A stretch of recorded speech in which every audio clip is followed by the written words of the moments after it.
Hello, good evening, शुभ संध्या मेरे प्यारे दोस्तों। जीएस सक्सेस पॉइंट में आपका स्वागत है। यूजीसी एनटीए नेट जेआरएफ परीक्षा जून 2020 शिक्षण एवं शोध अभियोग्यता प्रथम प्रश्न पत्र शिफ्ट फर्स्ट व्याख्या सहित हल प्रश्न पत्र। आइए देखते हैं क्वेश्चन नंबर 1। निम्नलिखित में से किसके संवर्धन में से शिक्षण कार्य प्रशिक्षण और अनुबंधन से भिन्न है? अनुशासित अभ्यास, आलोचनात्मक चिंतन, स्थिर साहचर्य, तथ्यों में प्रवृत्ता। Option number B is right answer. आलोचनात्मक चिंतन। आलोचनात्मक चिंतन के फलीभूत शिक्षण कार्य प्रायः प्रशिक्षण एवं अनुबंधन से भिन्न होता है। शिक्षण कार्य किसी संप्रत्यय निर्माण के लिए मार्ग प्रशस्त करता है एवं प्रशिक्षण और अनुबंधन उस संप्रत्यय को संरचित संगठित करने का कार्य करता है, जिससे एक ही संप्रत्यय से विभिन्न कौशलों का निर्माण होता है। नेक्स्ट क्वेश्चन, निम्नलिखित शिक्षण विधियों के आलोक स्पेक्ट्रम में किन विधियों को संवादपरक माना जाता है? प्रयोगशाला कार्य, प्रदर्शन, अनुशिक्षण, समूह चर्चा, परियोजना प्रोजेक्ट कार्य। निम्न में से सही उत्तर का चयन करें। केवल सी और डी, केवल ए और बी, केवल बी और सी, केवल डी और E. Option number A is right answer. केवल सी और डी, अनुशिक्षण और समूह चर्चा। संवादपरक शिक्षण विधि एक संप्रेषण विधि है जिनमें उन तकनीक का प्रयोग किया जाता है जो संप्रेषण से जुड़े होते हैं। संवादपरक शिक्षण विधियों के आलोक में अन्य विधियां अधोलिखित हैं। व्याख्यान विधि, अनुशिक्षण विधि, समूह चर्चा विधि, प्रश्न उत्तर प्रक्रिया। यह विधियां संवादपरक शिक्षण प्रक्रिया की एक संप्रेषण विधि मानी जाती हैं। नेक्स्ट क्वेश्चन देखिए, निम्नलिखित में से महत्वपूर्ण व्यवहारों की उन विशेषताओं की पहचान कीजिए जो शिक्षण को प्रभावशाली बनाने में योगदान देते हैं। ऑप्शन देखिए,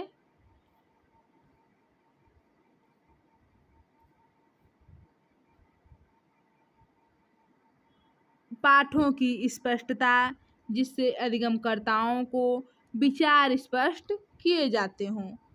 प्रश्न पूछना, जिनसे तथ्य और अवधारणा आधारित प्रश्नों का समावेश हो। ऐसी पूछताछ जिसमें उत्तर प्राप्त करने एवं आग्रहण संबंधी चेष्टा हो।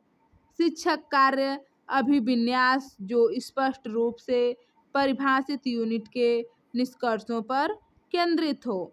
अधिगम प्रक्रिया में लगना, जिसमें विद्यार्थियों द्वारा अधिगम में लगाए जाने वाले समय की समाविष्टि है। निम्नलिखित में से सही उत्तर का चयन करें। केवल ABC, केवल BCD, केवल ADE, केवल BDE। Option number C is right answer. ADE। Boris के अनुसार महत्वपूर्ण व्यवहार 5 हैं। बोरिस महोदय ने बताया कि महत्वपूर्ण व्यवहार 5 हैं जो शिक्षण को प्रभावशील बनाने में योगदान देते हैं। पहला है पाठ स्पष्टता, निर्देशात्मक विभेदता, शिक्षक कार्य का अभिविन्यास, अधिगम प्रक्रिया में लगे रहना, छात्र सफलता दर। यह 5 पॉइंट हैं जो शिक्षण को प्रभावशाली बनाते हैं। नेक्स्ट क्वेश्चन देखिए, विद्यालयी अधिगम में योगदान देने वाले निम्नलिखित में से कौन से कारक हैं जिन्हें सामाजिक दक्षता के रूप में माना जाता है? अभिप्रेरणा, बौद्धिकता, सामाजिक कौशल, पारिवारिक मदद, अधिगमकर्ता की विशिष्ट योग्यता। यहाँ पर ऑप्शन का चयन कीजिए। ऑप्शन केवल ACD, केवल ABC, केवल BCD, केवल CDE। Option number A is right answer. केवल ACD। सामाजिक दक्षता के अंतर्गत सामाजिक, संवेदनात्मक, संज्ञानात्मक तथा व्यवहारात्मक कौशल आते हैं। अतः विद्यालयी अधिगम में योगदान देने वाले कारक निम्न हैं, जिन्हें सामाजिक दक्षता के रूप में माना जाता है। यह कारक हैं अभिप्रेरणा, सामाजिक कौशल और पारिवारिक मदद। यह सामाजिक दक्षता के रूप में माने जाते हैं। नेक्स्ट क्वेश्चन, सूची 1 और सूची 2 से सुमेलित कीजिए। सूची 1 में परीक्षा की विश्वसनीयता दी गई है, परीक्षा की विश्वसनीयता की विधियों का आकलन, और सूची 2 में उसकी व्याख्या। इसमें परीक्षा विधि की विश्वसनीयता रिएबिलिटी टेस्ट है और यह डिस्क्रिप्शन यानी उसका व्याख्या।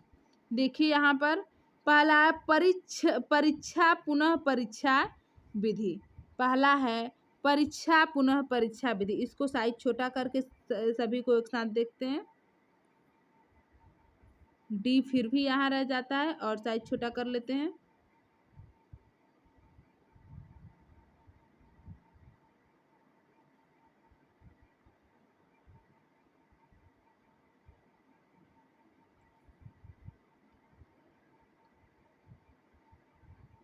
देखिए दूसरा है वैकल्पिक परीक्षा विधि।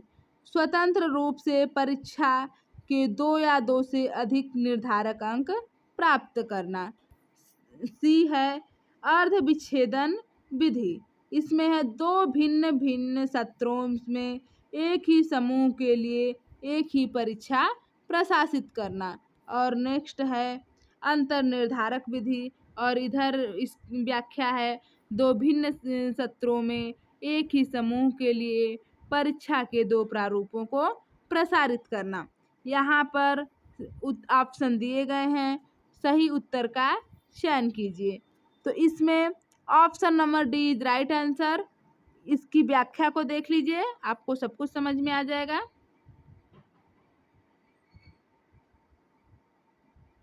परीक्षा पुनः परीक्षा विधि। परीक्षा पुनः परीक्षा विधि 2 भिन्न सत्रों में एक ही समूह के लिए एक ही परीक्षा प्रशासित करना। 2 भिन्न समूहों के लिए एक ही समय में एक ही परीक्षा प्रशासित करना, यह परीक्षा पुनः परीक्षा विधि है। वैकल्पिक परीक्षा विधि 2 भिन्न सत्रों में एक ही समूह के लिए परीक्षा के 2 प्रारूपों को प्रशासित करना वैकल्पिक परीक्षा विधि है।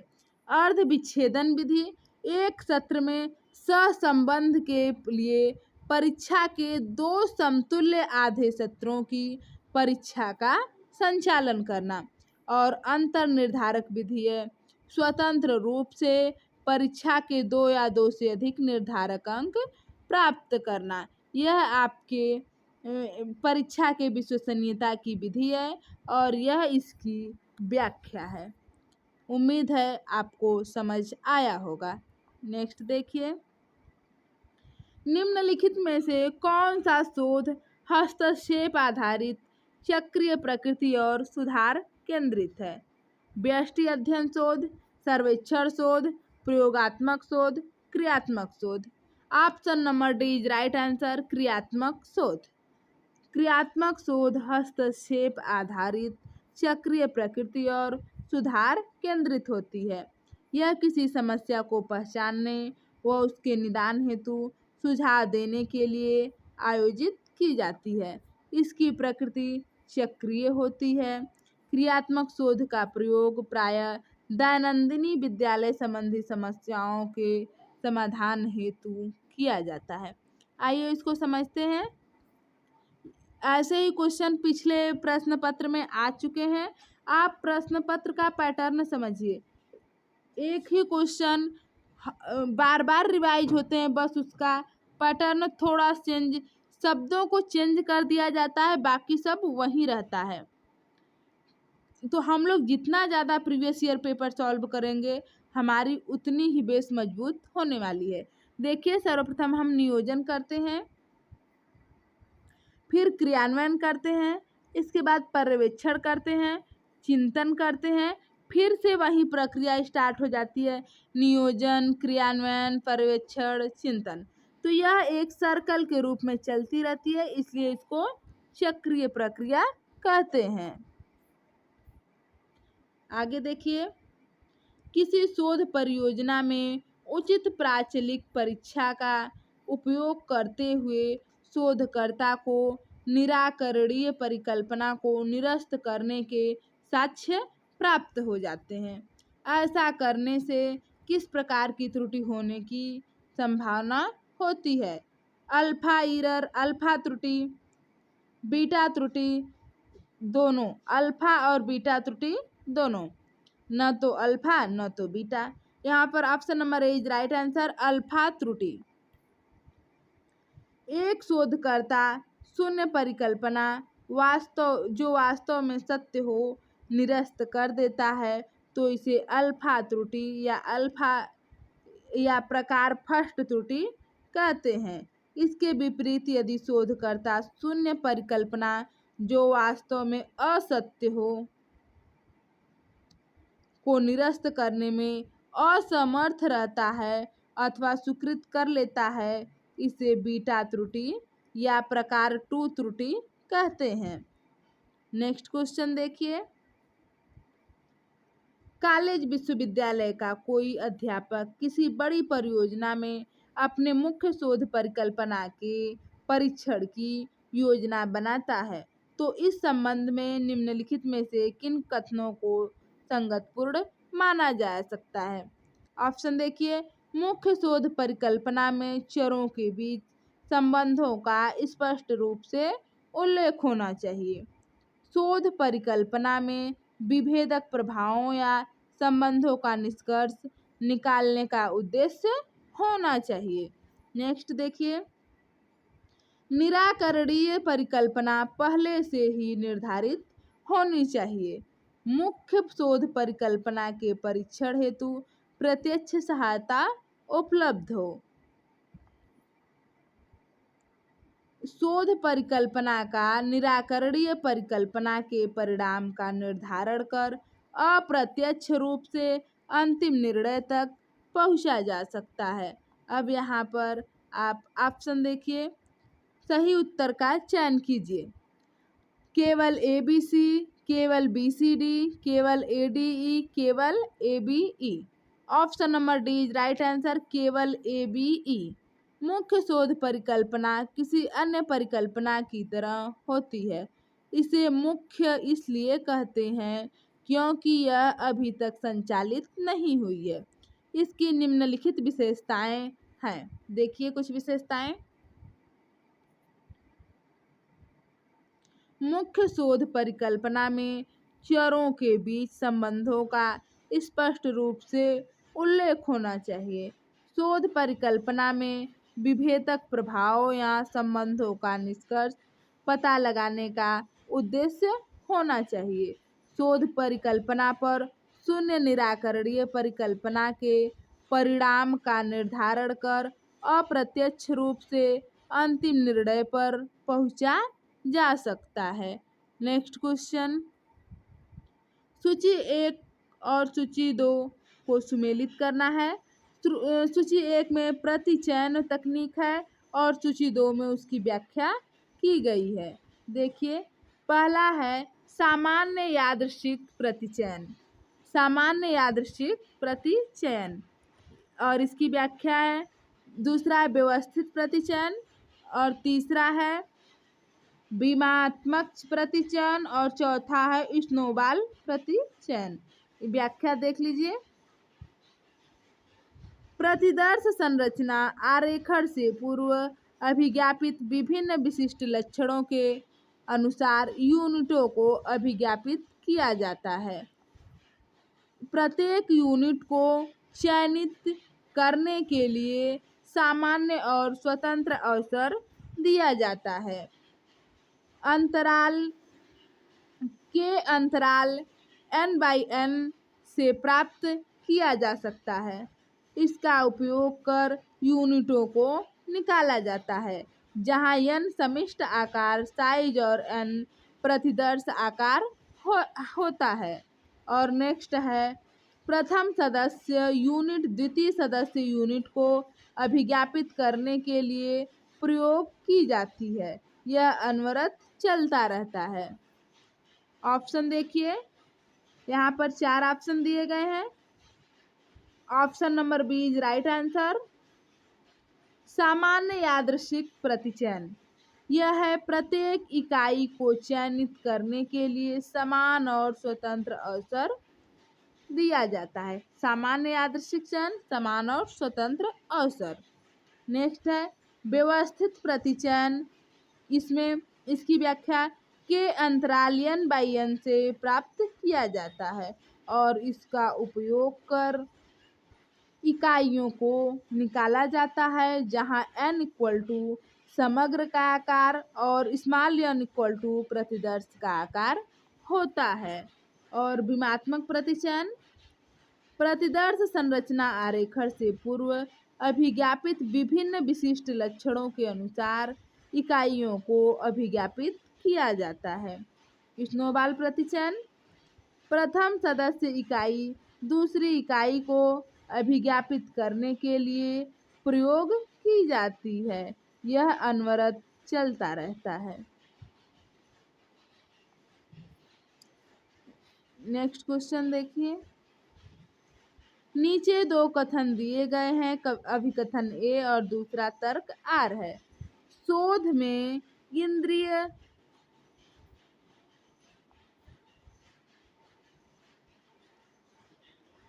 आगमनात्मक शोध में इंद्रियानुभविक आगमनात्मक प्रतिमान यथार्थ चित्रण के अर्थप्रदायी आत्मनिष्ठ दृष्टिकोण पर बल देता है। तर्क देखिए, इस प्रतिमान में शोध का उद्देश्य सामान्यीकरण पर पहुंचना नहीं है बल्कि सजीव यथार्थ की खोज है। निम्नांकित विकल्पों में से सही उत्तर का चयन करें। ए और आर दोनों सही हैं, आर ए की सही व्याख्या है। ए और आर दोनों सही हैं, आर ए की सही व्याख्या नहीं है। ए सही है, आर सही नहीं है। ए सही नहीं है परंतु आर सही है। Option number A is right answer. A और आर दोनों सही हैं, आर ए की सही व्याख्या है।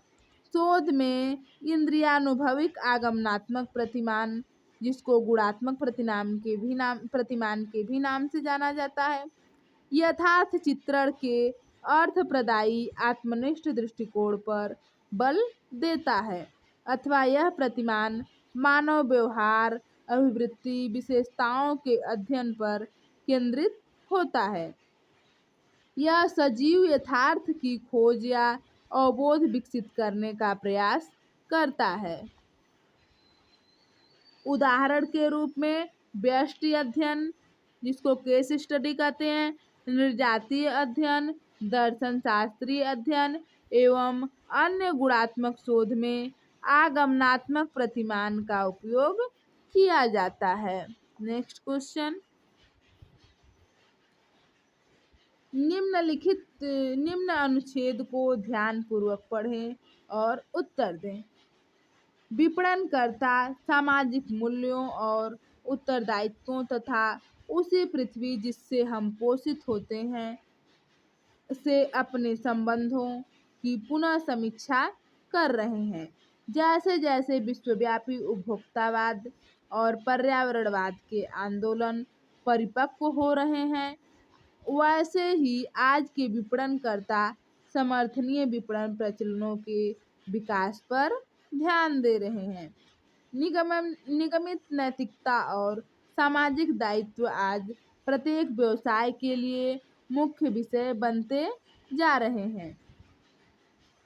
कुछ कंपनियां नवीकृत और विशेष पर्यावरणीय आंदोलन की उपेक्षा कर सकती हैं। प्रत्येक कंपनी के कार्य ग्राहक संबंधों को प्रभावित कर सकते हैं। आज का ग्राहक चाहता है कि कंपनियां सामाजिक और पर्यावरणीय जिम्मेदारियों के निर्वहन में नैतिक मूल्यों का ध्यान रखें। सामाजिक दायित्वों और पर्यावरणीय आंदोलन भविष्य में कंपनियों से अधिक सख्त मांग कर सकती हैं। कुछ कंपनियां इन आंदोलनों का प्रतिरोध करती हैं और तभी हरकत में आती हैं जब कानून या संगठित उपभोक्ता उन्हें बाध्य करते हैं। किंतु भविष्य दृष्टा कंपनियां अपने आसपास के दायित्वों को तुरंत स्वीकार कर लेती हैं। वे समर्थनीय विपणन को एक अवसर के रूप में देखती हैं ताकि वे अच्छा कर सकें। वे अपने उपभोक्ताओं और समुदायों की तात्कालिक आवश्यकताओं और उनके दीर्घकालीन हितों को ध्यान में रखते हुए उनकी सेवा प्रदान कर लाभ कमाने के मार्ग की तलाश करती हैं। कुछ कंपनियां जैसे कि पेटागोनिया, बेन और जेरीज, टिम्बरलैंड मेथड और अन्य संवेदनशील पूंजीवाद का प्रचलन करती हैं तथा स्वयं नागरिक भावना से परिपूर्ण और जिम्मेदारी दिखाती हैं। वे सामाजिक संबंधों का निर्माण करती हैं। क्वेश्चन देखिए, आज के विपणनकर्ता निम्नलिखित पर ध्यान केंद्रित करते हैं: उपभोक्तावाद, सामाजिक बाध्यताएं, अपने व्यवसाय व्यवहारों की समर्थनीयता, प्रतियोगितात्मक व्यवसाय।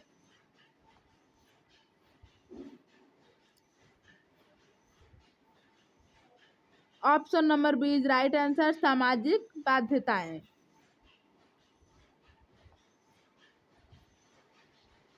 आज के विपणनकर्ता सामाजिक बाध्यताओं पर ध्यान केंद्रित करते हैं। नेक्स्ट क्वेश्चन देखिए, आज के समय की मुख्य चिंता का केंद्र बिंदु क्या है?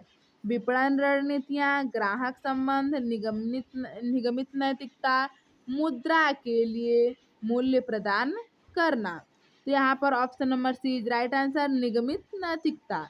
आज के समाज की मुख्य चिंता का केंद्र बिंदु निगमित नैतिकता है। नेक्स्ट क्वेश्चन, दूरदर्शी कंपनियां किस बात को प्राथमिकता देती हैं? समर्थनीय विपणन, कानूनी बाध्यता, संगठित उपभोक्ता दबाव, बाजार में यथास्थिति। Option number A is right answer, समर्थनीय विपणन। दूरदर्शी कंपनियां समर्थनीय विपणन को प्राथमिकता देती हैं। अनुच्छेद के अनुसार समर्थनीय विपणन को इस रूप में समझा जाता है: तुरंत लाभप्रदता, सामुदायिक भ्रामकता, एक अवसर के रूप में समुदाय के लिए अच्छा करना, एक कठिन मुद्दे के रूप में समाज पर दीर्घकालीन बोझ। Option number C is right answer, एक अवसर के रूप में समुदाय के लिए अच्छा करना, यह अवसर के रूप में समझा जा सकता है। संवेदनशील पूंजीवाद में समाविष्ट है। संवेदनशील पूंजीवाद में समाविष्ट है सामाजिक मांगों की उपेक्षा कर लाभ कमाना, नागरिक भावना से परिपूर्ण होना, सामाजिक संबंधों को बनाना, कानूनी बाध्यता के कारण हरकत में आना। ऑप्शन केवल ए बी, केवल बी सी, केवल सी डी, केवल A D. Option number B is right answer, केवल बी सी, नागरिक भावना से परिपूर्ण होना, सामाजिक संबंधों को बनाना। यही है संवेदनशील पूंजीवाद में समाविष्ट: नागरिक भावना से परिपूर्ण होना, सामाजिक संबंधों का बनाना। नेक्स्ट क्वेश्चन देखिए, कक्षीय संप्रेषण में चयन के भाग की अवधारणा का निर्धारण निम्नलिखित में से संबंधित प्रतिफल की अपेक्षा द्वारा किया जाता है: आवश्यक प्रयास, आवश्यक समीक्षाएं, आवश्यक समकक्षी दबाव, आवश्यक समानांतर। Option number A is right answer, आवश्यक प्रयास। सन 1954 में विल्बर सैमन ने चयन के भाग की अवधारणा विकसित की थी। कक्षीय संप्रेषण में यह आवश्यक प्रयास द्वारा प्रतिफलित किया जाता है। निम्नलिखित लिखित संप्रेषण की प्रभाविता इस पर आधारित है: बहुत लंबा प्रस्तुतिकरण, पेचीदा वाक्य विन्यास, लिखने के बाद संपादन, वाक्यों में सूक्ष्मता, कठिन शब्दों का प्रयोग, शब्दों का प्रभावी प्रयोग। केवल ABC, केवल BCD, केवल CDF और केवल DEF। Option number C is right answer, CDF। CDF। लिखित संप्रेषण दूसरों से संचार करने का एक माध्यम है। लिखित संप्रेषण में व्यक्ति अपनी सोच, विचार, दृष्टिकोण लिखकर वर्णित करता है। अतः लिखित संप्रेषण की प्रभाविता लिखने के बाद संपादन, वाक्यों में सूक्ष्मता तथा शब्दों के प्रभावी प्रयोग पर आधारित है। नेक्स्ट क्वेश्चन, नीचे दो कथन दिए हैं, पहला अभिकथन और दूसरा तर्क आर है। अभिकथन ए, यह अध्यापक की जिम्मेदारी है कि वह विभिन्न अंतःक्रियात्मक तकनीकों की सहायता से विद्यार्थियों को सक्रिय श्रोता बनाए। तर्क, अध्यापक केंद्रित संप्रेषण विद्यार्थियों को निष्क्रिय श्रोता बना देता है। उपर्युक्त विकल्पों का चयन कर सही उत्तर बताइए।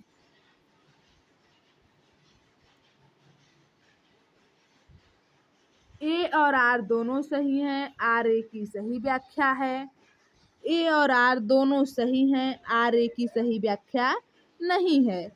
ए सही है परंतु आर सही नहीं है। ए सही नहीं है परंतु आर सही है। Option number A is right answer. अभिकथन ए और तर्क आर दोनों सही हैं तथा तर्क अभिकथन की सही व्याख्या है। शिक्षण की सबसे प्रचलित विधि व्याख्यान विधि है। व्याख्यान विधि एक शिक्षक केंद्रित संप्रेषण विधि है, जहां एक शिक्षक विभिन्न अंतःक्रियात्मक तकनीकों का प्रयोग छात्रों को समझाने के लिए करके तथ्यों, सिद्धांतों या किसी प्रकरण को समझाता है। अतः इसमें शिक्षक की सक्रिय भागीदारी होती है और विद्यार्थी को एक निष्क्रिय श्रोता बना दिया जाता है। सूची 1 को सूची 2 के साथ सुमेलित कीजिए। संप्रेषण के प्रकार और उसकी विशेषताएं देखिए। वैयक्तिक, वैयक्तिक क्या है? व्यक्तियों के मध्य। अंतर्वैयक्तिक, लघु संगठन के बीच। समूह, अज्ञात श्रोताओं की बड़ी संख्या। और जन समुदाय, स्वयं से। तो यहाँ पर इसको मैच द फॉलोइंग कीजिए। वैयक्तिक, वैयक्तिक किस में होता है? वैयक्तिक होता है स्वयं से। वैयक्तिक किस में होता है? वैयक्तिक होता है स्वयं से। और अंतर्वैयक्तिक, अंतर्वैयक्तिक होता है व्यक्तियों के मध्य। समूह, समूह होता है लघु संगठन के बीच। और जन समुदाय, अज्ञात श्रोताओं की बड़ी संख्या। तो ए का 4, बी का 1, सी का 2, डी का 3। आप देख सकते हैं 4 1 2 3, 4 1 2 3। Option number D is right answer, 4 1 2 3। अंतर्वैयक्तिक स्वयं से, अंतर्वैयक्तिक व्यक्तियों के मध्य, समूह लघु संगठन के बीच, जन समुदाय अज्ञात श्रोताओं की बड़ी संख्या। नेक्स्ट क्वेश्चन, नीचे दो कथन दिए गए हैं। कथन 1, कक्षागत स्थिति में व्यक्ति द्वंद्व प्रभावी अंतःक्रिया के लिए बाधक है।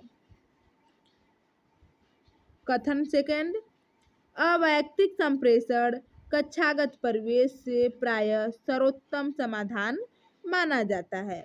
उपर्युक्त कथनों के आलोक में सही उत्तर चुनें। कथन 1 और 2 दोनों सही है, कथन 1 और 2 दोनों गलत है। कथन 1 सही है, कथन 2 गलत है। कथन 1 सही नहीं है, कथन 2 सही है। यहाँ पर option number C right answer, कथन 2 गलत है।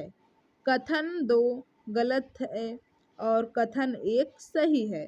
यह जो कथन 2 है यह गलत है और कथन 1 सही है। कक्षा में छात्रों का समूह उपस्थित होता है और प्रत्येक छात्र अलग अलग व्यक्तित्व होता है, अतः कक्षा में समूह संप्रेषण प्रायः सर्वोत्तम माना जाता है। समूह संप्रेषण में सभी की भागीदारी होती है, जिसके परिणाम स्वरूप कक्षा का परिवेश शिक्षण अधिगम प्रक्रिया के लिए बेहतर रहता है। नीचे 3 संख्याएं दी गई हैं। पहली संख्या दूसरी संख्या की दोगुनी है तथा तीसरी संख्या की आधी है। यदि तीनों संख्याओं का औसत 56 है तो पहली और तीसरी संख्या का अंतर होगा 12, 24, 36, 48। देखिए, माना तीनों संख्याएं x, y और z हैं। x, y और z है। तब प्रश्नानुसार x जो है किसके बराबर है? 2y के बराबर है और 2x किसके बराबर है? यह तीसरी संख्या के बराबर है। और समीकरण यह 1 बना लीजिए, इसको समीकरण 2 बना लीजिए। अब समीकरण 1 में समीकरण 2 से गुणा करेंगे तो हमें प्राप्त होगा 2x equal to 4y। 2x equal to 4y। अब यहाँ पर समीकरण 2 और 3 से सॉल्व करेंगे हम लोग तो हमें प्राप्त होगा 2x equal to 4y equal to z, या फिर x बाई 2 कर लेंगे, y बाई 1 कर लेंगे और z बाई 4 कर सकते हैं। इसका रेटियो बन के आ जाएगा हमारा 2, 1 और 4 का रेटियो। अब हम लोग आगे देखेंगे प्रश्न के अनुसार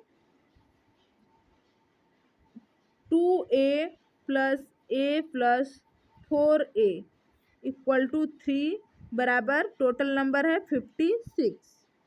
तो इसको ऐड करेंगे तो यह आएगा 7a इक्वल टू 56। इसका तिर्यक गुणा कर लेंगे 56 मल्टीप्लाई 3। यहाँ पर हमें प्राप्त हो जाएगा 7a, इसको डिवाइड कर लेंगे 7 से, 7 8 जा 56, तो यहाँ पर 1 आ गया, यहाँ पर 8, तो a इक्वल टू 8 मल्टीप्लाई 3, अतः यहाँ पर a इक्वल टू 24। जब 24 पहली और तीसरी संख्या में अंतर निकालेंगे तो y minus x equal to 4a equal to 2a। यहाँ पर 2a इक्वल टू 2 मल्टीप्लाई 24 और a इक्वल टू आ जाएगा 48। यही हमारा राइट आंसर है। नेक्स्ट देखिए, 2, 10, 26, 50 की श्रृंखला में अगले अंकों का निर्धारण करें। 78, 94, 82, 104। तो पहला पद है 2। यहाँ पर आप देख सकते हैं 2 में प्लस 8 इक्वल टू 10, 10 में प्लस 16, मतलब यह 8 का टेबल चल रहा है और इसी के अकॉर्डिंग इसमें ऐड करना है। तो 10 में 16 को जोड़े 26, 26 में 24 जोड़े 50, 50 में 32 को जोड़े 82। तो option number C is right answer 82। Next question, train में जा रहा एक आदमी नोटिस करता है कि वह 1 मिनट में 31 टेलीफोन के खंभों को गिन सकता है। यदि खंभे 50 मीटर की नियमित दूरी पर हों तो ट्रेन की स्पीड क्या होगी? 50 किमी प्रति घंटा, 60 किमी प्रति घंटा, 80 किमी प्रति घंटा या फिर 90 किमी प्रति घंटा। पहले खंभे से 31वें के मध्य अंतरालों की संख्या, अंतरालों की संख्या 31 - 1 इक्वल टू 30। और कुल दूरी की बात करें तो 30 मल्टीप्लाई 50, यहाँ पर आ जाएगा 1500 मीटर। और ट्रेन की चाल निकालेंगे हम लोग तो आ जाएगा 1500/1 इक्वल टू 1500 मीटर प्रति मिनट, मीटर प्रति मिनट। अब इसको हम लोग घंटे में निकालने के लिए क्या करेंगे, एक 60 मिनट, 1 घंटे में 60 मिनट होते हैं, तो हम लोग इससे डिवाइड करेंगे 1500 बाई 60 मल्टीप्लाई 18/5। अगर हमको मिनट प्रति सेकंड में निकालना रहता तो हम 5/18 से मल्टीप्लाई करते हैं। हमें किमी प्रति घंटा में निकालना है, इसलिए हम लोग 8/5 से 18/5 से मल्टीप्लाई कर रहे हैं। अब देखिए 6 1 जा 6, 6 3 जा 18 और 5 1 जा 5, 5 3 जा 15। यहाँ पर आ गया 30/1 और यहाँ है मल्टीप्लाई 3/1। मल्टीप्लाई कर लीजिए इसका इसमें, 3 3 जा 9 यानी 90 km/h। Right answer. Next question,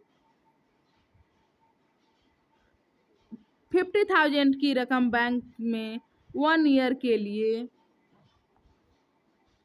10% प्रतिवर्ष के ब्याज दर पर जमा की गई। यह ब्याज अर्धवार्षिक आधार पर परिकलित होता है, तो 1 ईयर के अंत में ब्याज की रकम क्या होगी?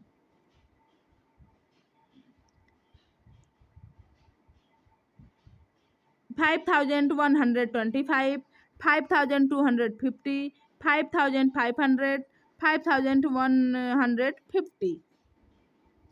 अब देखिए चूंकि ब्याज की दर छमाही पर आधारित है, तो छमाही पर आधारित है तो इसलिए 10/2 equal to 5%।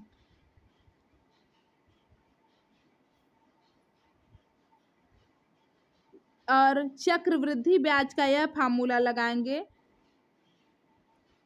P1 + R/100 n-1।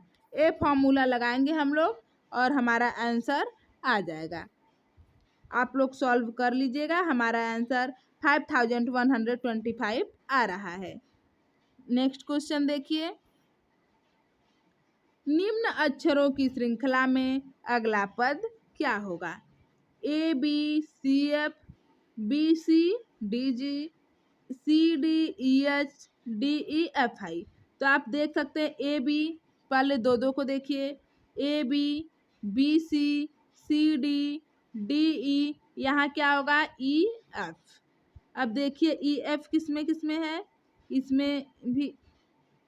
इसमें भी EF है, इसमें DE है, यह गलत है। 3 ऑप्शन EF है। अब आगे देखिए,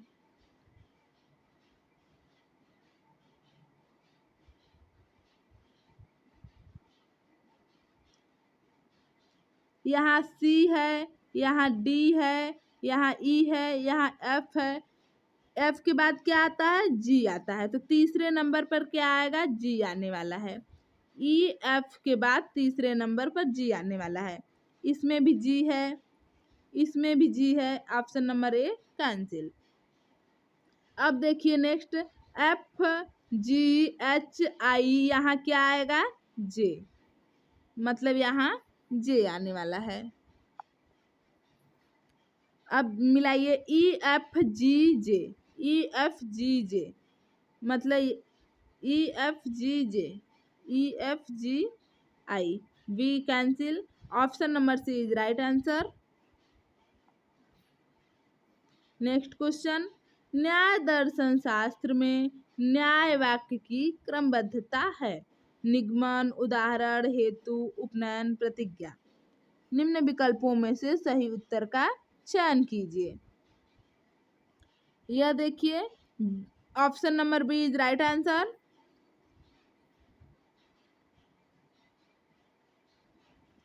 एनटीए द्वारा विकल्प बी को सत्य माना गया है, जो सही नहीं है।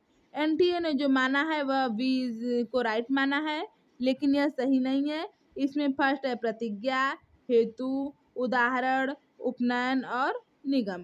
प्रतिज्ञा, हेतु, उदाहरण, उपनयन और निगम। नेक्स्ट क्वेश्चन,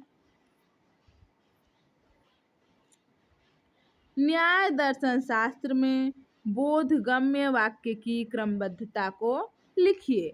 आकांक्षा, योग्यता, तात्पर्य, सन्निधि। नीचे दिए गए विकल्पों में से सही उत्तर का चयन कीजिए। न्याय दर्शन में बोधगम्य वाक्यों की क्रमबद्धता निम्न प्रकार से है। पहले आता है आकांक्षा, फिर योग्यता, फिर सन्निधि, फिर तात्पर्य। यहाँ पर option number B is right answer, A, B, D, C. Next question, तालाब में कीचड़युक्त पानी के पूर्व में बारिश होने का निष्कर्ष निकालना है। पूर्ववत अनुमान, शेषवत अनुमान, ए, बी दोनों, या फिर तुलना। तो यहाँ पर शेषवत अनुमान, option number B is right answer. तालाब में कीचड़ युक्त पानी के आधार पर पूर्व में बारिश होने का निष्कर्ष निकालना शेषवत अनुमान है। जब हम किसी ज्ञात प्रभाव के आधार पर अज्ञात कारण का अनुमान करते हैं तब शेषवत अनुमान होता है। हेतु द्वारा साध्य के खंडन के कारण निष्कर्ष निकालने को किस प्रकार का हेत्वाभास कहा जाता है? सभ्य विचार, विरुद्ध, सत्प्रतिपक्ष, असिद्ध। Option number B is right answer, विरुद्ध। हेतु द्वारा साध्य के खंडन के कारण निष्कर्ष निकालने के को विरुद्ध हेत्वाभास कहा जाता है। यह विरोधाभास मध्य पद है। नेक्स्ट क्वेश्चन, नीचे 4 प्रवृत्तियां दी गई हैं, उनमें से 2 ऐसे संबंधित हैं कि वे सत्य नहीं हो सकते, हालांकि वे गलत हो सकते हैं। इन 2 प्रवृत्तियों के कूट का चयन करें। सभी व्यक्ति ईमानदार हैं, कोई भी व्यक्ति ईमानदार नहीं होता। कुछ व्यक्ति ईमानदार हैं, कुछ व्यक्ति ईमानदार नहीं होते। यहाँ पर सही विकल्प का चयन कीजिए। केवल ए, बी, केवल बी, सी, केवल सी डी, केवल A, D. Option number A is right answer, केवल ए, बी। ए, बी फिर से देख लीजिए। सभी व्यक्ति ईमानदार हैं, कोई भी व्यक्ति ईमानदार नहीं होता। विपरीत पद ऐसे संबंधित हैं कि दोनों एक साथ सत्य नहीं हो सकते, किंतु एक साथ असत्य हो सकते हैं। ए और बी प्रकार के तर्क वाक्यों के मध्य विपरीत संबंध है। सभी व्यक्ति ईमानदार हैं और इसी का विपरीत है, कोई भी व्यक्ति ईमानदार नहीं होता। नेक्स्ट क्वेश्चन, दी गई सारणी का अवलोकन करें और दिए गए वर्षों में संस्था के व्ययों लाख रुपए में को प्रतिवर्ष के आधार पर प्रश्नों का उत्तर दें। यहाँ व्ययों का शीर्ष जो है लाखों में है और इधर वर्ष है 2015 से 2019, और यहाँ कर्मचारियों का वेतन है, यह परिवहन है, यह बोनस है, यह ऋणों पर व्यय है और यह कर है। अब देखिए, संस्था को प्रतिवर्ष औसत कितना ब्याज चुकाना पड़ता है? औसत कितना ब्याज चुकाना पड़ता है? अब बताइए औसत ब्याज कितना चुकाना पड़ रहा है? देखिए 30.50, 36.66, 39.66, 41.02। तो संस्था द्वारा सभी वर्षों में देय ब्याज की राशि सबको ऐड कर लीजिए। ऐड करने पर 183.3 आता है।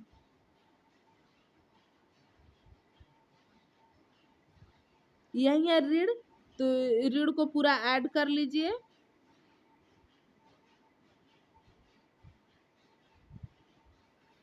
इसको ऐड करने पर 183.3 आता है। इसको 1 2 3 4 5 से डिवाइड कर लीजिए, आपका औसत आ जाएगा। 5 से डिवाइड करने पर औसत 36.66 आता है। Option number B is right answer. Next question,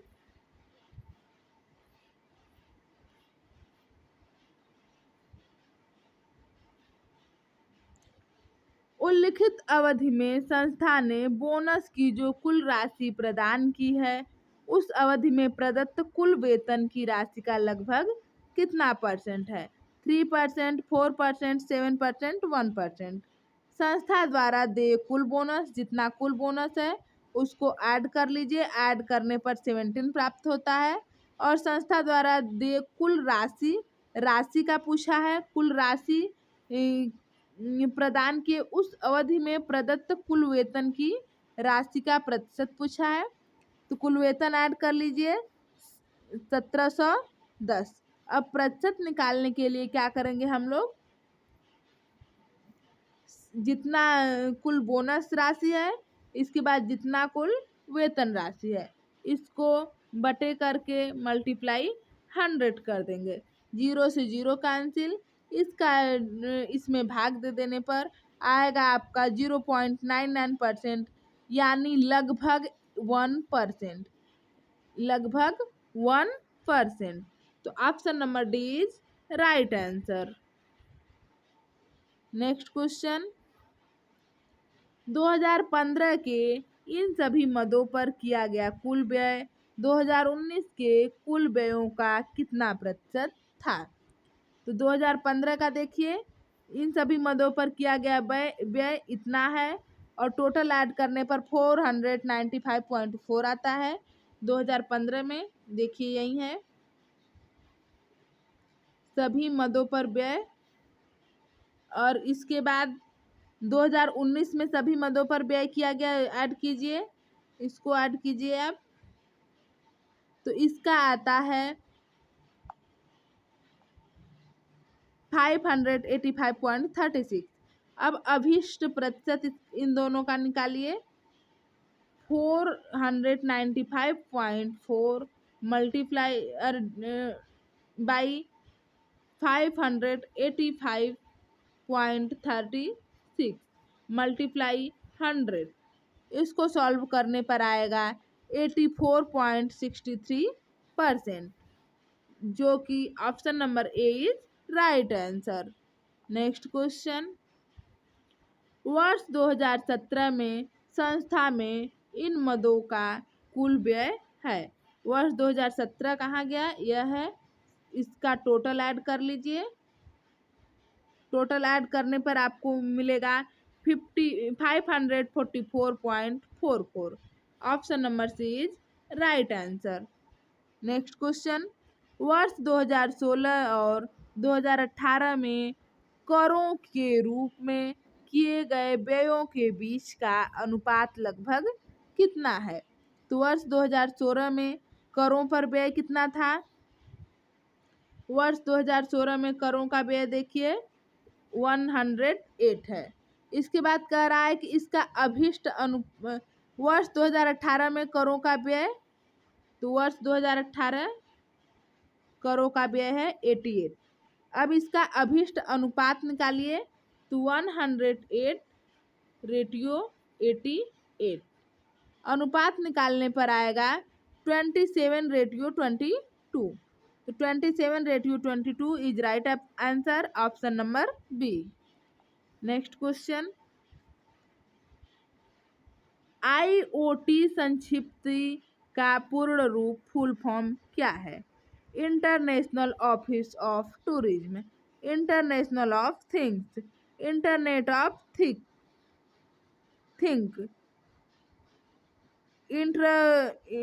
instrument of telecommunication.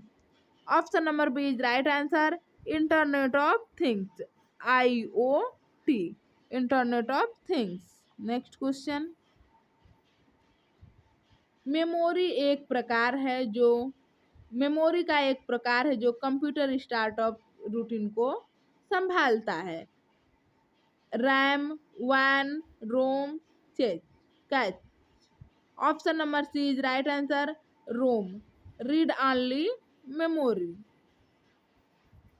Read only memory, इसको कहते हैं रोम। यह कंप्यूटर को स्टार्टअप रूटीन को संभालता है। नीचे दो कथन दिए गए हैं, अभिकथन ए और तर्क आर है।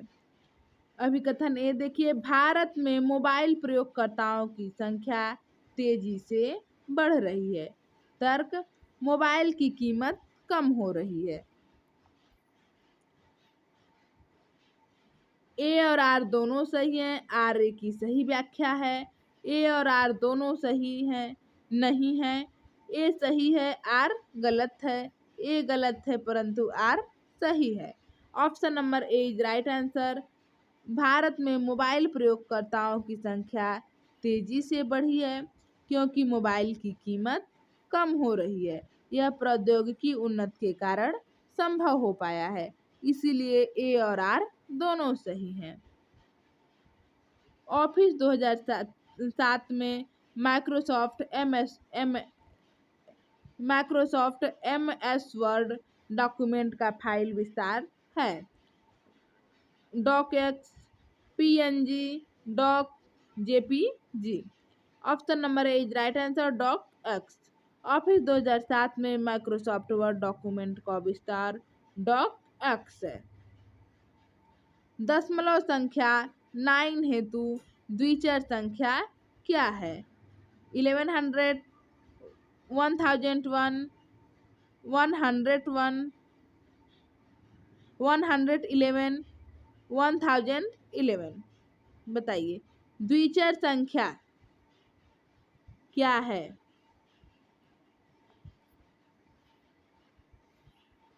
यहाँ पर आप देख सकते हैं द्विचर संख्या।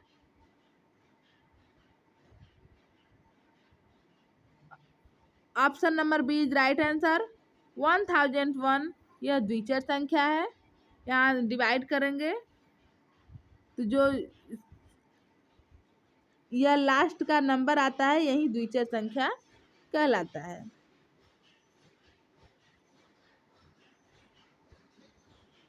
इधर साइड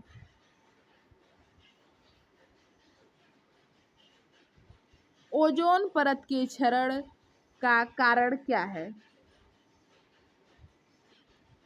वाष्पशील क्लोरीनेटेड हाइड्रोकार्बन, थर्मल पावर प्लांटों से उत्सर्जन, शहरी अपशिष्ट का दहन, नाइट्रोजन समाविष्ट उर्वरक का अत्यधिक प्रयोग। केवल एबीडी, केवल एडी, केवल एबीसी, केवल AC, D. Option number B is right answer, केवल ए और डी। ओजोन परत क्षरण के लिए उत्तरदायी कारक जैसे वाष्पशील क्लोरीनेटेड हाइड्रोकार्बन, CFC, HCFCS और नाइट्रोजन समाविष्ट उर्वरकों का अत्यधिक प्रयोग ओजोन परत के क्षरण का कारण है। निम्नलिखित में से ऐसा कौन सा मुद्दा नहीं है, देखिएगा पॉइंट, जिसका सहस्राब्दिक विकास लक्ष्यों के तहत समाधान किया जाना था? शिशु मृत्यु दर, पर्यावरणीय समर्थनीयता, मानवाधिकार, प्राथमिक शिक्षा। Option number C is right answer. मानवाधिकार सहस्त्राब्दी विकास लक्ष्यों के तहत समाधान किए जाने वाला मुद्दा नहीं है। सहस्त्राब्दी विकास लक्ष्य MDGs के अंतर्गत 8 लक्ष्य निर्धारित किए गए हैं जिन्हें वर्ष 2015 तक प्राप्त किया जाना था। इसमें है विकास के लिए वैश्विक साझेदारी, अत्यधिक गरीबी और भुखमरी का उन्मूलन, प्राथमिक शिक्षा को सर्वसुलभ बनाना, पर्यावरण संरक्षण सुनिश्चित करना, HIV, एड्स, मलेरिया जैसी बीमारियों की रोकथाम, संतृप्त स्वास्थ्य में सुधार, बाल मृत्यु दर में कमी और लैंगिक समानता को प्रोत्साहन एवं महिला सशक्तिकरण। यह 8 पॉइंट थे। नेक्स्ट क्वेश्चन, वर्तमान में कार्बन डाइऑक्साइड उत्सर्जन के प्रति व्यक्ति उत्सर्जन में योगदान देने वाले देशों का अवरोही क्रम सही श्रृंखला को पहचान करें। भारत, चीन, USA, Japan. Option A, B, C, D. Option number A is right answer, C, D, B, A. C में पहले है यूएसए, इसके बाद है जापान, इसके बाद है चाइना और फोर्थ नंबर पे है अपना इंडिया। नेक्स्ट क्वेश्चन देखिए इसको, वर्तमान में कार्बन डाइऑक्साइड उत्सर्जन के प्रति व्यक्ति उत्सर्जन में योगदान देने वाले देशों का सही अवरोही क्रम है। अवरोही मतलब बड़े से छोटे की तरफ। 16.5 मीट्रिक टन प्रति व्यक्ति। यूएसए फर्स्ट पे है, जापान सेकेंड पे है, चाइना थर्ड पे है और इंडिया फोर्थ पे है। नेक्स्ट क्वेश्चन, नीचे दो कथन दिए गए हैं, पहला अभिकथन ए और दूसरा तर्क आर है। अभिकथन ए, समकालीन पर्यावरण चर्चाओं में बड़े हाइड्रो पावर प्लांटों पर लघु हाइड्रो पावर प्लांटों को वरीयता दी जा रही है। तर्क है, बड़े हाइड्रो पावर प्लांटों की तुलना में लघु हाइड्रो पावर प्लांटों की स्थापना में कम पूंजी लगती है। कथन ए और आर दोनों सही हैं, आर ए की सही व्याख्या करता है। ए और आर दोनों सही हैं, आर ए की सही व्याख्या नहीं है। ए सही है परंतु आर गलत है। ए सही नहीं है परंतु आर सही है। आंसर दीजिए। Option number B is right answer. A और आर दोनों सही हैं, आर ए की सही व्याख्या नहीं है। लघु हाइड्रो पावर प्लांटों को बड़े हाइड्रो पावर प्लांटों की वरीयता इसलिए दी जाती है कि यह गैर प्रदूषणकारी, नवीकरणीय और स्वच्छ ऊर्जा के स्रोत होते हैं, इसलिए बड़े बांधों जलाशयों का निर्माण नहीं करना पड़ता और इसलिए मेथेन या मीथेन, जो कि एक हरित गृह गैस है, का उत्सर्जन नहीं करते हैं। भारत में आवासीय क्षेत्रों के लिए दिन में निर्धारित शोर का मानक है 75 डेसिबल, 65 डेसिबल, 55 डेसिबल और 50 decibel. Option number C is right answer, 55 decibel. Bharat में आवासीय क्षेत्रों के लिए दिन में निर्धारित शोर का मानक 55 डेसिबल है। शोर की सीमा डेसिबल ए स्केल पर दिन में और रात्रि में। औद्योगिक क्षेत्रों में 75 दिन में और रात्रि में 70। व्यापारिक क्षेत्रों में 65 दिन में और रात्रि में 55। आवासीय क्षेत्रों में 55 दिन में और 45 रात्रि में। शीत जोन में 50 दिन में और 40 रात्रि में। यह डेसिबल शोर की सीमा डेसिबल की मात्रा है। नेक्स्ट क्वेश्चन, भारत में उच्च अधिगम के प्राचीन केंद्र के रूप में तक्षशिला को यूनेस्को द्वारा किस वर्ष धरोहर के रूप में घोषित किया गया? 1980, 1982, 1984, 1986। Option number A is right answer, 1980 में तक्षशिला को यूनेस्को द्वारा वर्ल्ड हेरिटेज में घोषित किया गया। भारत में उच्च अधिगम के प्राचीन केंद्र के रूप में तक्षशिला को यूनेस्को द्वारा 1980 में धरोहर के रूप में घोषित किया गया। राष्ट्रीय उच्चतर शिक्षा अभियान रूसा, जिसे रूसा कहते हैं, जो एक केंद्रीय प्रायोजित परियोजना है और जिसका उद्देश्य पात्र राज्य उच्चतर शैक्षणिक संस्थाओं को सामरिक वित्त पोषण प्रदान करना है, का शुभारंभ कब किया गया था? 2010, 2011, 2012, 2013। Option number D is right answer 2013। राष्ट्रीय उच्चतर शिक्षा अभियान, जिसको शॉर्ट में रूसा कहते हैं, का शुभारंभ 2013 में किया गया था। यह एक केंद्रीय प्रायोजित योजना है जिसका उद्देश्य पात्र राज्य उच्चतर शैक्षणिक संस्थाओं को सामरिक वित्त पोषण प्रदान करना है। वित्त पोषण में केंद्र और संबंधित राज्य सरकार का योगदान सामान्य वर्गों के राज्यों के लिए 65:35 के अनुपात की ओर, विशेष वर्ग के राज्यों के लिए 90:10 अनुपात में है। जो है कि सामान्य वर्ग के राज्यों के लिए 65:35 और विशेष वर्ग के राज्यों के लिए 90:10 यह अनुपात दिया गया है। नेक्स्ट क्वेश्चन, उच्चतर शिक्षा में सकल नामांकन अनुपात JER। उच्चतर शिक्षा में कुल उम्र निरपेक्ष नामांकन प्रदत्त स्कूल वर्ष में पात्र आधिकारिक जनसंख्या के प्रतिशत के रूप में अभिव्यक्त होता है। इस संबंध में निम्नलिखित में से कौन सा आयु समूह पात्र आधिकारिक जनसंख्या को दर्शाता है? 16 से 21 वर्ष, 17 से 22, 18 से 23 और 19 से 24 वर्ष। Option number C is right answer 18 से 23 वर्ष। वर्तमान समय में उच्चतर शिक्षा में सकल नामांकन 18 से 23 वर्ष उम्र समूह के जनसंख्या का अनुपात है जिन्होंने उच्चतर शिक्षा में नामांकन लिया है। निम्नलिखित में से कौन सा कथन मूल्यपरक शिक्षा की सर्वोत्तम व्याख्या करता है? यह नैतिक शास्त्र में एक पाठ्यक्रम है। यह किसी व्यक्ति के निजी अंतःक्रियाओं हेतु रिवार्ड और दंड की बात करता है। विद्यार्थी विशेषकर अपने माता पिता का अवलोकन करते हैं और उन्हीं से प्रौढ़ व्यवहार सीखते हैं। विद्यार्थी स्वयं अपनी अंतरात्मा का अन्वेषण और खोज करते हैं। यह विद्यार्थियों को अपने जीवन में अपना स्थान निश्चित करने के लिए प्रोत्साहित करता है। केवल ABC, केवल BCD, केवल CDE, केवल ADE। मूल्य option number C is right answer केवल CDE, केवल CDE।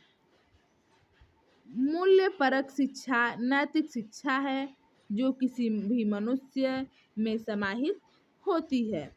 यह स्वयं और जीवन की समझ के बारे में सिखाती है। यहाँ कुछ निम्न कथन दिए गए हैं जो मूल्य परक शिक्षा की व्याख्या करते हैं।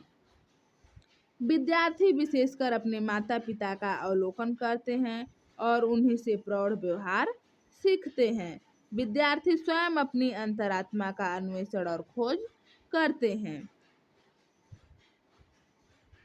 यह विद्यार्थियों को अपने जीवन में अपना स्थान निश्चित करने के लिए प्रोत्साहित करता है।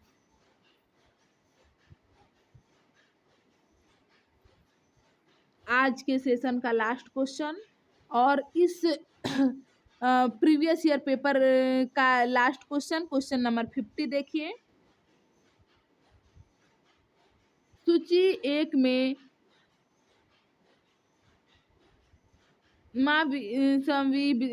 मंत्रालय की ICT पहलों का उल्लेख है। सूची 2 में विद्यार्थियों और शोधार्थियों के लिए उनके लाभ दिए गए हैं। ICT initiatives of ministry human resource development और सूची 2 में इसका रिसर्च है। देखिए पहले में स्वयं है, दूसरे में स्वयं प्रभा और तीसरा है EPG पाठशाला और चौथा है यंत्रा। अब इसका कुछ रिसर्च दिया गया है उसको देखिए और समझिए। अंतः स्थापित प्रणाली में व्यवहारिक अनुभव प्रदान करना। ई विषय वस्तु आधारित मुफ्त पुस्तकें और पाठ्यक्रम प्राप्त करना। उच्च गुणवत्ता संबंधी शैक्षणिक कार्यक्रमों की 24/7 देखना। ऑनलाइन कोर्स के जरिए क्रेडिट प्राप्त करना। ऑप्शन देखिए A B C D. Option number B is right answer. स्वयं, स्वयं क्या है? ऑनलाइन कोर्स के जरिए क्रेडिट प्राप्त करना, यह स्वयं है। स्वयं प्रभा उच्च गुणवत्ता संबंधी शैक्षणिक कार्यक्रमों को 24x7 में देखना। ईपीजी पाठशाला ई विषय वस्तु आधारित मुफ्त पुस्तक और पाठ्यक्रम प्राप्त करना ईपीजी पाठशाला है। और ई यंत्रा अंत स्थापित प्रणाली में व्यवहारिक अनुभव प्राप्त करना ई यंत्रा का कार्य है।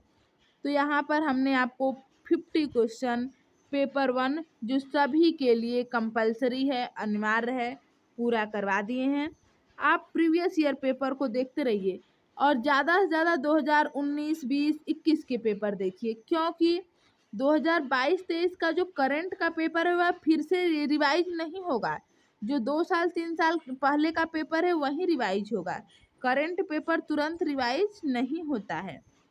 तो ज़्यादा से ज़्यादा 19, 20, 21 का पेपर देखिए और प्रैक्टिस सेट हल कीजिए। पढ़ाई करते रहिए, खुश रहिए, मस्त रहिए।